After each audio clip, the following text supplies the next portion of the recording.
you have to start healing yourself before you can heal others. So mental health is not a game. So you can't be playing with other people's lives if you haven't played with your own.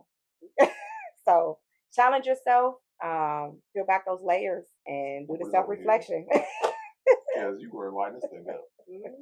So that's what I love, taking a walk. Like, but before I knew all of this, I was a drinker. Like I would cope negatively. Yeah. But that's because I didn't know my gifts and I didn't know how to navigate around it. So I would do all of the negative things that, like, oh my God, I had a bad day, I gotta go have a drink. Like that was me. But then like now I process. I didn't know how to process.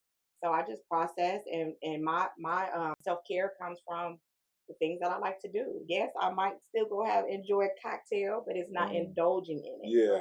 Or like, every day I'm stressed, I'm like, I gotta go. No.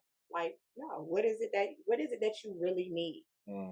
Whether it be a massage, whether it be just, once again, just going to take a walk. Yeah. So you got to know those things about yourself. But I think that for me, it was peeling back my layers. Yeah. That's how To Attain Healing started. Like, To Attain Healing is what, like, we can put on a great facade. I smiled all the time, but inside I was totally broken. Wow. And for me, it was like, yeah, I smile, but people really don't know what I go through because I was raised in strength. And wow. And that came raised in strength. And that came before love in my family. So you gotta be strong. I taught strength before love. So I had to go back and reroute that and learn how to love. Wow. So, but it's not easy. But I feel like when you're in purpose, your journey is a lot more smoother. And you'll know if that's for you. And honestly, with all of that on my plate, I still made it to the top. So it's just couple times right there. When you're constantly hitting a brick wall, you have to reevaluate if this is your purpose. It's been hard, stressful, all of that, but it's the process. Yeah, it's the process. It's the process, and it makes the foundation, and you can't do nothing without that. I don't feel like anything is easy, worth having. Saying. Come on now. So I believe that. So and that's what you have to lead with. Like, it's gonna be hard. It's gonna be hard, but can you withstand it in this?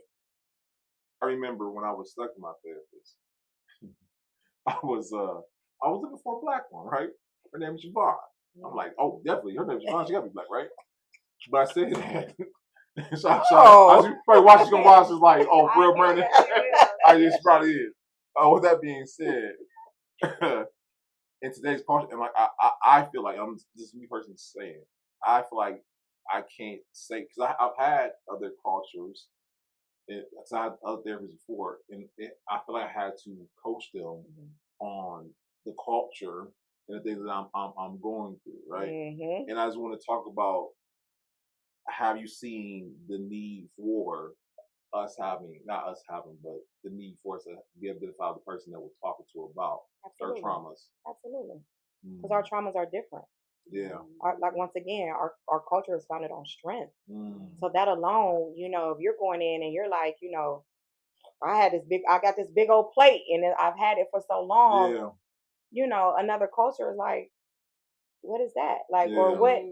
I've even seen therapists with our Black children.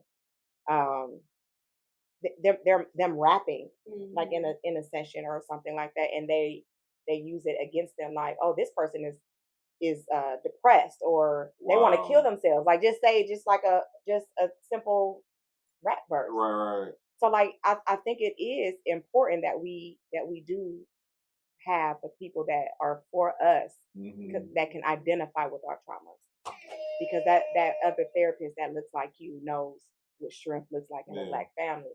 That other therapist, that therapist knows what it felt like to be a latchkey kid or to be in a single parent. Those are a lot of our traumas. Like, we have a lot of them, and that they are able to identify. Yeah. So